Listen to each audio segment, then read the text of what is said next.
Students, आज हम chapter start करेंगे ट्रिग्नोमेट्री। और ट्रिग्नोमेट्री के अंदर हम जो यहाँ पर डायग्राम लेंगे वो राइट एंगल ट्रायंगल लेंगे। क्यों? क्योंकि इसका राइट एंगल ट्रायंगल आपके पास क्या होता है जिसका एक एंगल 90 डिग्री का होता है। और यहाँ पर ट्रिग्नोमेट्रिक रेशियोज यहाँ पर हम पढ़ेंगे वो राइट एंगल ट्रायंगल के लेते हुए पढ़ना है। राइट एंगल ट्रायंगल का 90 डिग्री जो होता है उसके सामने वाला आपका हाइपोटेन्यूज कहलाता है, एंगल के सामने वाला परपेंडिकुलर कहलाता है, देन जो आपके पास बचता है वो क्या कहलाता है? बेस। अगर एंगल को यहाँ से मूव करवाने का यहाँ पर करते हैं, मतलब एंगल यहाँ पर अगर आपको दिखाया जाए तो एंगल के सामने वाला परपेंडिकुलर हो जाएगा और देन जो बचेगा वो आपके पास क्या हो जाएगा? बेस। तो जरूरी नहीं है कि लास्ट वाले जो नीचे वाले आपके पास बॉटम लाइन जो हो वही बेस हो। एंगल को देखते हुए हम परपेंडिकुलर को मूव कराते हैं और फिर देन जो आपके पास वैल्यू बचती है वो क्या होता है? बेस होता है। इसके बाद यहाँ पे हम ट्रिग्नोमेट्रिक रेशियोज पढ़ेंगे। ट्रिग्नोमेट्रिक रेशियोज के अंदर sin थीटा आता है। sin थीटा बराबर किसको होता है? परपेंडिकुलर अपॉन हाइपोटेन्यूज के। cos थीटा बराबर होता है बेस अपॉन हाइपोटेन्यूज के। tan थीटा बराबर होता है परपेंडिकुलर अपॉन बेस के। अब यहाँ पर हमारे पास ट्रिग्नोमेट्रिक रेशियोज हैं उसके इनवर्स भी होते हैं। जैसे sin का इनवर्स जो होता है वो cosec होता है। अगर sin बराबर है परपेंडिकुलर अपॉन हाइपोटेन्यूज के तो cosec बराबर होता है हाइपोटेन्यूज अपॉन बेस के। उसका इनवर्स उसका उलट। cos का इनवर्स होता है sec। तो अगर बेस अपॉन हाइपोटेन्यूज cos के बराबर है तो sec इसके बराबर होगा हाइपोटेन्यूज अपॉन बेस के बराबर होगा। tan बराबर है परपेंडिकुलर अपॉन बेस के। अगर tan बराबर है परपेंडिकुलर अपॉन बेस के तो tan का इनवर्स cot है तो cot इसके बराबर होगा बेस अपॉन परपेंडिकुलर के। देन इन्हीं फार्मूलाज को लेते हुए अब हम फर्दर फार्मूलाज देखेंगे। sin का इनवर्स क्या होता है? cosec। तो sin बराबर हो गया 1 अपॉन cosec के। cos का इनवर्स क्या होता है? sec। तो cos बराबर हो गया 1 अपॉन sec के। tan किसका इनवर्स होता है? cot का। तो tan किसके बराबर है? 1 अपॉन cot के। अब जैसे sin का इनवर्स 1 अपॉन cosec है तो cosec का इनवर्स क्या होगा? 1 अपॉन sin। cos का इनवर्स है 1 अपॉन sec तो sec का इनवर्स क्या होगा? 1 अपॉन cos। tan का इनवर्स है 1 अपॉन cot तो cot का इनवर्स क्या होगा? 1 अपॉन tan। अब हमारे पास एक और फार्मूला मौजूद है sin square theta plus cos square theta is equal to 1 जो हम प्रूफ भी करेंगे कि sin square theta cos square theta 1 के बराबर किस तरीके से होता है। अगर हमें यहां से एक और फार्मूला निकालना है sin स्क्वायर थीटा तो cos को उठा के में कहां लेके चले जाओगे? इक्वल के बाहर तो माइनस का हो जाएगा तो sin स्क्वायर थीटा किसके बराबर हो गया? 1 माइनस cos स्क्वायर थीटा के। अगर मैं cos स्क्वायर की वैल्यू निकालूं तो cos स्क्वायर थीटा किसके बराबर होगा? 1 माइनस sin स्क्वायर थीटा के। ये आपके पास इनवर्स है। इसके अलावा tan थीटा के दो फार्मूलाज और होते हैं जो 15.3 के अंदर हम यूज करेंगे। tan थीटा बराबर किसके होते हैं? sin अपॉन cos के। और cot किसके बराबर होता है? cos अपॉन sin के। प्रूव करेंगे sin square theta cos sin square theta plus cos square theta किसके बराबर है? 1 के। तो यहां पर हम करेंगे consider right angle triangle ABC। इसकी जगह आप कोई और सा भी नाम ले सकते हो। हमने राइट एंगल ट्रायंगल लिया ABC। अब B के सामने वाले को हमने स्मॉल b कहा, C के सामने वाले को स्मॉल c का नाम दिया, A के सामने वाले को स्मॉल a का नाम दे दिया। 90 के सामने वाला हाइपोटेन्यूज, एंगल के सामने वाला परपेंडिकुलर और जो आपके पास बचा वो क्या हो गया? बेस। अब इसी को लेते हुए हम किसमें क्या लगाएंगे? पाइथागोरस थ्योरम का फॉर्मूला लगाएंगे।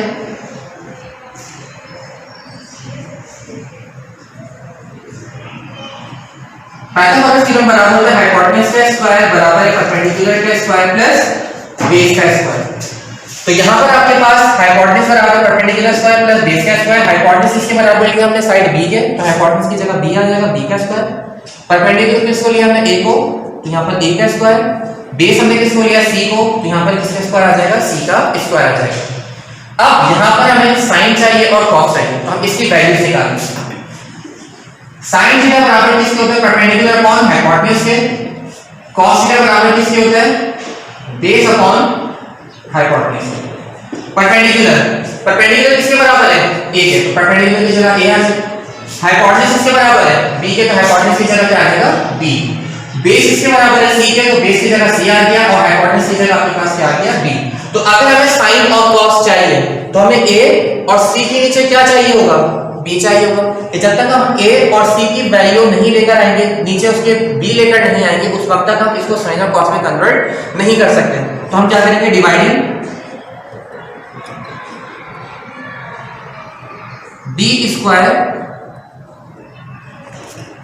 On both side.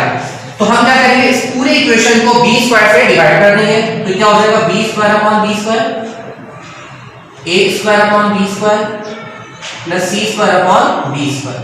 तो इस b स्क्वायर से b स्क्वायर कैंसिल हो गया। यहां पर आपके पास 1 आ गया। a अपॉन b किसके बराबर है? sin थीटा के। यहां पर आपके पास sin थीटा आ गया क्योंकि यहां पे स्क्वायर है तो इसका sin स्क्वायर थीटा और c अपॉन b किसके बराबर है cos के, तो c अपॉन b की जगह क्या आ जाएगा cos थीटा, यहाँ पे स्क्वायर है तो उसमें भी क्या रहेगा स्क्वायर, तो sin square theta plus cos square theta किसके बराबर आ गया 1 के, ये आपने क्या कर दिया प्रूफ कर दिया। स्टार्ट करेंगे find the trigonometric ratios of the measure of angle 45। अगर आपका राइट एंगल ट्रायंगल का एक एंगल जो है 45 डिग्री का है तो उस वक्त आपके पास जो है ट्रिग्नोमेट्रिक रेशियोज की वैल्यूज क्या होंगी वो आपने क्या करना है फाइंड आउट करनी है। तो सबसे पहले हमने क्या करा है राइट एंगल ट्रायंगल को कंसीडर किया, राइट एंगल ट्रायंगल कंसीडर के नाम आप कुछ भी रख सकते हो, लेकिन जब आप नाम रखोगे तो उसके सामने से यहाँ मैंने ये रखा है तो ए के सामने वाले को स्मॉल a का है, अगर यहाँ पे आप x रखते तो x के सामने वाला स्मॉल x हो जाता, तो इसी तरीके से आपने वैल्यूज को रखना होता है। तो मैंने a b c रख दिया। अब यहाँ पर हमारे पास जो एक तो एंगल b पर 90 डिग्री है, एंगल a पर 45 डिग्री है, अब हमारे पास एंगल c जो है वो भी फाइंड आउट हमें करना पड़ेगा क्योंकि एंगल c हमें मालूम नहीं है। तो हमें पता है कि हम इंटीरियर एंगल्स को जब हम सम करते हैं तो किसके बराबर आता है 180 डिग्री के बराबर आता है। Major angle a 45, major angle b 90, major angle c हमें फाइंड आउट करना है 180 डिग्री। हमारे पास ये चीज ऐसे आ गया 90 में 45 हमने प्लस करके कितना आ गया 135, 135 प्लस करके यहाँ से क्या हो गया माइनस 180 से 135 को हमने माइनस करके कितना आ गया 45, तो मेजर एंगल से हमारे पास कितना आ गया 45 डिग्री आ गया, मतलब ये वाला एंगल हमारे पास कितना हुआ 45 डिग्री हुआ। अब अगर हमारे पास अपोजिट एंगल्स जो होते हैं वो सेम होते हैं तो अपोजिट साइड से हमारे पास कैसे होते हैं सेम होते हैं, ये हम क्या कहते हैं उसका जब हम थ्योरम से स्टार्ट करेंगे थ्योरम्स में हम इसके अंदर पढ़ेंगे कि जब हमारे पास अपोजिट एंगल्स इक्वल होते हैं तो उस वक्त हम अपोजिट साइड्स को हम प्रूव करेंगे वो भी इक्वल होते हैं। अगर अपोजिट साइड्स को हम इक्वल करें तो उसके अपोजिट एंगल्स भी इक्वल होते हैं। तो यहाँ पर एंगल्स की बात हो रही है तो अपोजिट एंगल्स इक्वल है तो उसके अपोजिट साइड्स भी क्या होंगे इक्वल होंगे। तो परपेंडिकुलर किसके बराबर आ जाएगा बेस के बराबर आ जाएगा। परपेंडिकुलर यहाँ पर a आ गया, बेस की वैल्यू यहाँ पर c आ गई, तो मतलब a बराबर किसके आ गया c के, एक वैल्यू हमने फाइंड आउट कर ली।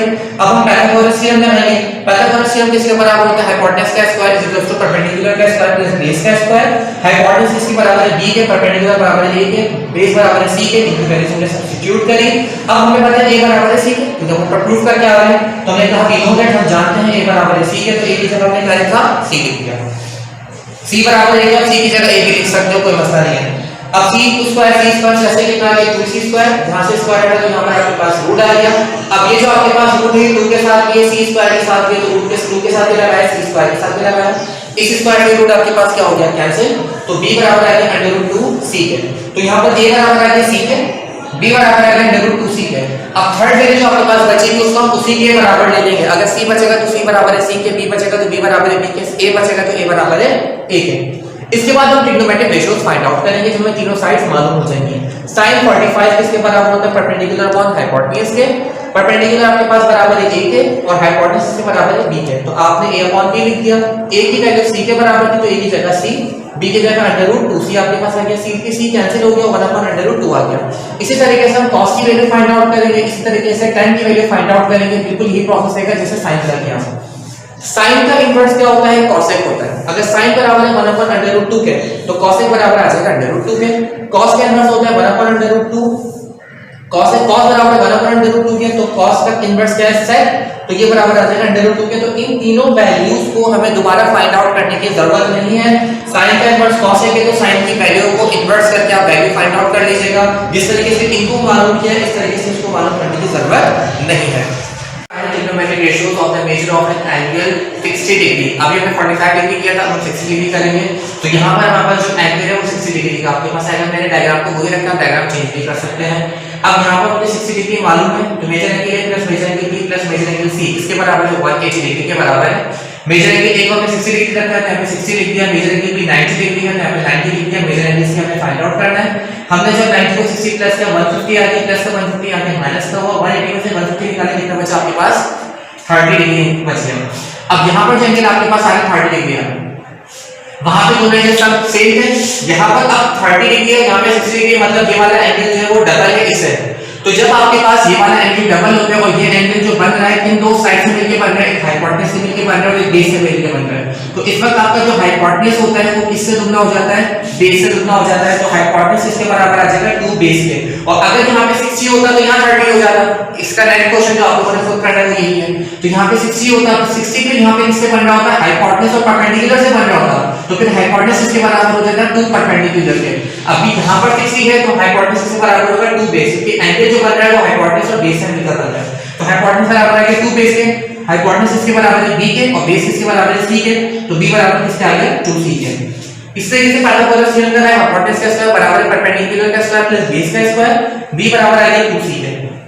तो बेस की जगह आपके पास 2c आ गया, a स्क्वायर c स्क्वायर आपके पास ऐसे जैसे रहा, 2 का स्क्वायर 4c स्क्वायर हो गया प्लस का c स्क्वायर, यहां पे माइनस का c स्क्वायर हुआ, 4c स्क्वायर में c स्क्वायर को जब हमने माइनस किया तो a स्क्वायर बराबर किसका आ गया 3c स्क्वायर के।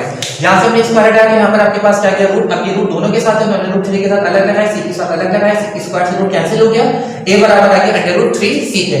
इसी तरीके से अब हमें a मालूम हो गया √3c, b बराबर हो गया हमारे पास 2c के और c किसके बराबर ले लेंगे c के बराबर ले लेंगे। इसी तरीके से जब मैं प्रीवियस क्वेश्चन के अंदर काम किया था sin 45 cos 45 और tan 45 निकाला था, तो हम यहां sin 60 cos 60 और tan 60 निकालेंगे। वैल्यू जो है वो a की जगह क्या लिखेंगे √3c, b की जगह क्या लिखेंगे 2c और c की जगह c लिखेंगे। इसी तरीके से इस क्वेश्चन को पूरा सॉल्व करेंगे।